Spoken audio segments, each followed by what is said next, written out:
but it's not moving the puck. Yeah. And we know Matthews wants to shoot the puck. But he does pass fine, too. He grades out in everything as a pretty decent passer. I know that he shoots it first. Everyone knows that. So then you may bring those points up, and those stats, those are fantastic, very telling stats.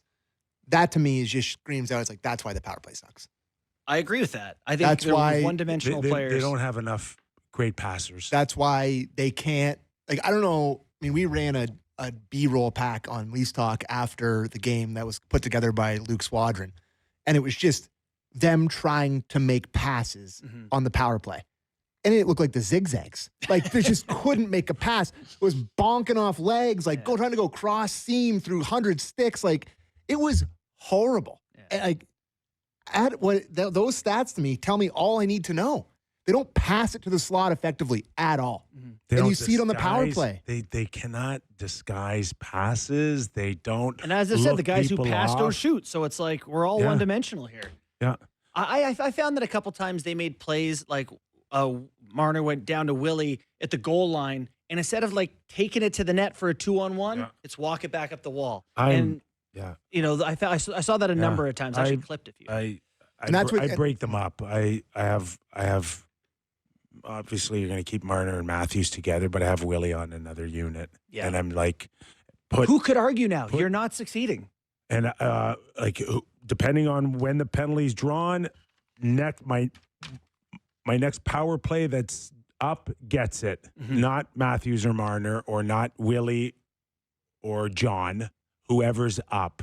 Totally. Okay? Until you get it going, I see you guys equals. I don't care how much money you make or you. And McMahon's got to be involved. Domi's got to be involved in those in one of two units. Well, everyone looked at me like a freak when I said they should leave Matthews off when they were rolling a little bit. But hey, well, guess what? They went back to 5 forwards today at practice, so that'll do it. They actually did practice before, like they used to do this under Boucher, I guess, and they went out before practice with just the power play. Yeah, I mean, we can talk about until we're blue in the face about the issues from that game on Saturday night, but there is no way you can deny that their power play in the first period completely killed that game, where they finally got some momentum. They finally got the power play. They were playing better. The guys take a penalty, and then the Vancouver got more chances than the Leafs did on their power play. Like, they couldn't complete a pass. Terrible. Do we want a Berube power play? Yeah, so he talked about it after the game, but then I was listening to today, and the clip today is probably better. Okay. So Berube clip 6 on the power play, Derek. Yeah, power play's been 23% over the last 10 games, which is pretty good, Could it be better? Yeah. For me, it's sometimes a time of game when you get a power play and you just kill your momentum with it. That's what stands out. And we've got to be better at that, where we generate momentum off the power play. It doesn't always go in the net, but we got to generate momentum. And how you do that is by execution and, attacking and shooting pucks. Sometimes that's exactly right. So it does the opposite now. Everybody, it's like when you're going up to your buddy that's got the chipping yips and he's about to hit one, everyone around the green's like, oh God, like this is going to be a skull. And then they're going out there and everyone knows it sucks. The whole building knows it sucks. They can't make a pass. Everybody's grumbling. They got the yips. It's got to build momentum. It kills it. Yeah. It kills the game. What's the percentage if you take away the empty net power play goal they got last week? Do they have one? That's right. Yeah. Yeah, I don't love that, right? It's like, all right, we know it's been bad. We got to get to this because it's been, I think, last couple of days been the talk about the Leafs and the comments after the game. The internet ran away with it, right? Social media, it just drove everybody nuts, basically. Yeah, I think we can all agree that Mitch Marner maybe isn't the best media talker. All right, so why don't we go to Mitch Marner on just to tee this up? I put the question from Luke in there too to create context for the clip. So basically, this is Mitch Marner's perception of Saturday night, which was much different from Craig Berube's or Chris Tanev. Correct. Let's have a listen. How would you judge the effort level tonight on your guys' part? I liked it. I mean, I thought we played well. I really did. I think just last couple of games we've been giving up plays to teams that aren't missing on them. So, I thought we were a good 5-man tight in our zone. I thought we went to the neutral zone as a unit.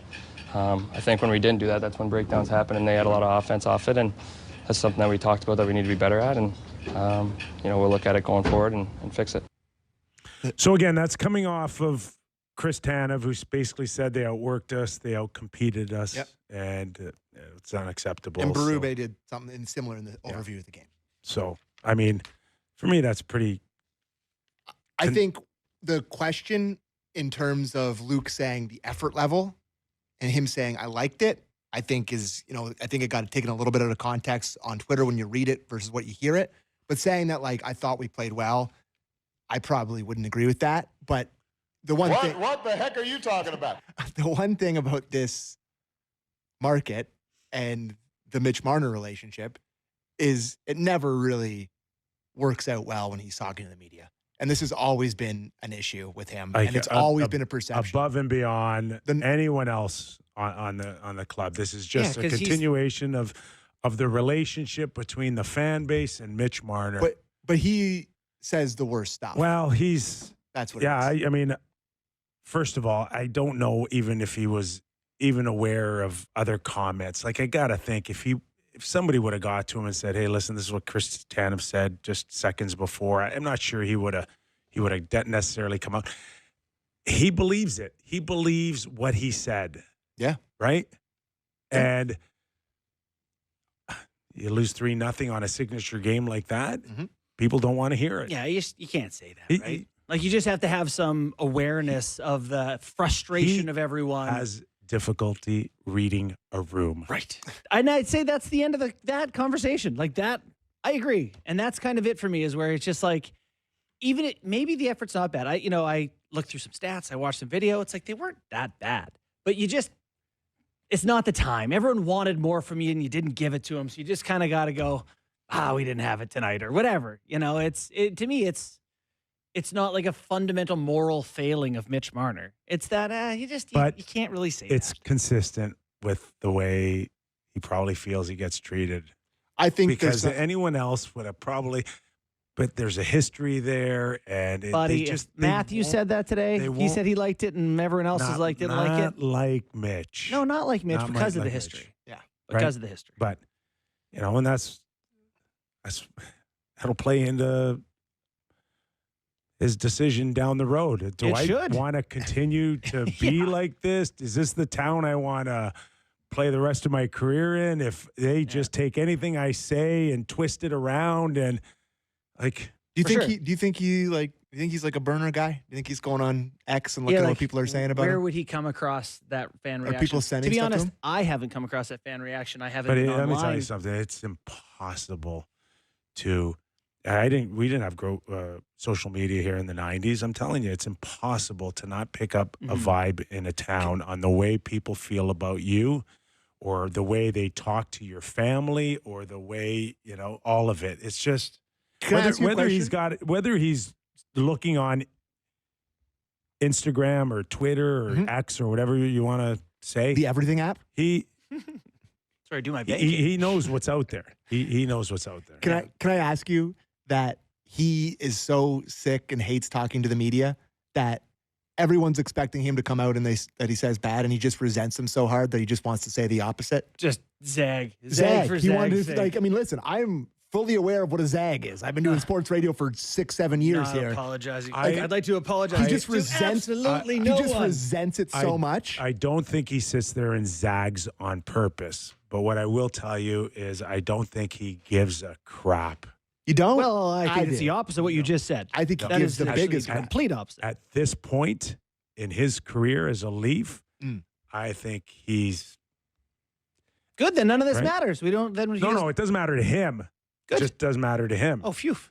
So I thought it was going to affect his decision about whether to stay or not. But it could. It's a notch on the belt. It could. But it doesn't matter to him. No, what matters is that he's looking at. I may only have 6 months of this left. Right. Yeah, that's for sure. That is something where he's just like, I could say whatever the hell I want. I'm going to be playing in Anaheim in 6 months. That would be great. And It'd be great if your $11 million guy has already quit. He's already like, yeah, 6 months, I'm out of here anyway, whatever. That'd be really inspiring to hear. Buddy, no different than Tavares in the Island, no different than any other guy going into free agency. Those all ended disastrously. Well, and the fans hate them. The difference with Tavares is Tavares is like, I would like to be here, and I'd think well, his about was being like, here. I would like you to not trade Yeah. me. And Chris Versteeg and Francois Beauchemin to Los Angeles Kings, possible deal with Toronto Maple Leafs. In an interesting twist in the NHL trade market, new rumors are emerging about Chris Versteeg and Francois Beauchemin potentially being traded to the Los Angeles Kings. Sources indicate that the Kings, who have been one of the most active teams in recent weeks, are evaluating the possibility of bolstering their defense with Beauchemin, while Versteeg, who brings strong offensive capabilities, could be a key piece in a larger trade. This move becomes even more intriguing considering the Kings' surplus of offensive pieces available for trade, exactly what the Toronto Maple Leafs are looking for to strengthen their roster. It's speculated that with Versteeg included in the deal, the Leafs could be targeting a possible addition like Wayne Simmonds, along with a mid-range draft pick. This move makes sense given Simmonds' struggles this season, as he has yet to find his top form on the ice. To add more drama to the trade talk, there are even whispers that veteran defenseman Tomas Kaberle could be included, opening the door for a potential pursuit of Brayden Schenn. If completed, this move could have a significant impact on reshaping the Leafs lines and adding more depth to the team. Stay tuned for updates to see if these trades come to fruition and how they might shape the future of Toronto and Los Angeles this season. In an interesting twist in the NHL trade market, new rumors are emerging about Chris Versteeg and Francois Beauchemin potentially being traded to the Los Angeles Kings. Sources indicate that the Kings, who have been one of the most active teams in recent weeks, are evaluating the possibility of bolstering their defense with Beauchemin, while Versteeg, who brings strong offensive capabilities, could be a key piece in a larger trade. This move becomes even more intriguing considering the Kings' surplus of offensive pieces available for trade, exactly what the Toronto Maple Leafs are looking for to strengthen their roster. It's speculated that with Versteeg included in the deal, the Leafs could be targeting a possible addition like Wayne Simmonds, along with a mid-range draft pick. This move makes sense given Simmonds' struggles this season, as he has yet to find his top form on the ice. To add more drama to the trade talk, there are even whispers that veteran defenseman Tomas Kaberle could be included, opening the door for a potential pursuit of Brayden Schenn. If completed, this move could have a significant impact on reshaping the Leafs lines and adding more depth to the team. The Kings' situation is complex, as they are in the midst of a transitional period. Their aging roster, which includes a core group that led them to several successful playoff campaigns in the past, has seen some struggles in recent seasons. While there's a clear need for defensive help, Los Angeles may also want to improve their offensive consistency in order to make a deep playoff push. The combination of Beauchemin's defensive reliability and Versteeg's offensive upside could help the Kings balance their lineup. From the Leafs' perspective, this potential deal is about retooling for the future. The team is in a position to compete, but they also need to solidify certain areas on the ice. Adding a player like Wayne Simmonds could provide the grit and scoring touch that the team has been missing. Furthermore, acquiring a mid-range draft pick could help with future team-building efforts, as Toronto looks to remain competitive while still developing young talent. The inclusion of Kaberle in the trade package could be a strategic move for both teams. The veteran defenseman, who has been with the Leafs for a long time, has seen his role diminished in recent seasons. However, his experience and offensive abilities could be a valuable asset for Los Angeles, who could use a steady presence on the blue line to help their younger players develop. The talk surrounding Brayden Schenn's potential involvement in the deal adds an intriguing layer to the negotiations. Schenn, a versatile forward, has shown flashes of brilliance but has been inconsistent at times. If the Leafs are able to land him, it could be a great opportunity for both the player and the team to find success together. Schenn's physicality, two-way game, and leadership could be exactly what the Leafs need to bolster their forward group. While the trade market can be volatile and unpredictable, these rumors suggest that both the Kings and Leafs are preparing for significant changes. For Toronto, this could mark the beginning of a new era, with a focus on adding more experience and depth. For Los Angeles, the trade could be a chance to retool and address some of the weaknesses in their lineup, while still competing for a playoff spot this season. Of course, as with any trade rumors, it's important to remember that these discussions are fluid and can evolve quickly. There are many moving parts in these types of negotiations, and both teams will likely have to weigh their options carefully before making any final decisions. It's also possible that other teams could enter the fray, further complicating the situation. In the coming days, fans of both teams will be watching closely to see if any concrete moves are made. The NHL trade deadline is fast approaching, and teams are scrambling to position themselves for a successful postseason. Whether this rumored deal materializes or not, the possibility of a major trade between the Leafs and Kings will certainly keep fans on edge as the season continues to unfold. The trade talks involving Versteeg, Beauchemin, and potentially Simmons or Schenn highlight the delicate balance that NHL teams must strike between immediate success and long-term growth. Both the Leafs and Kings are trying to find that balance, and this rumored deal could ultimately serve as a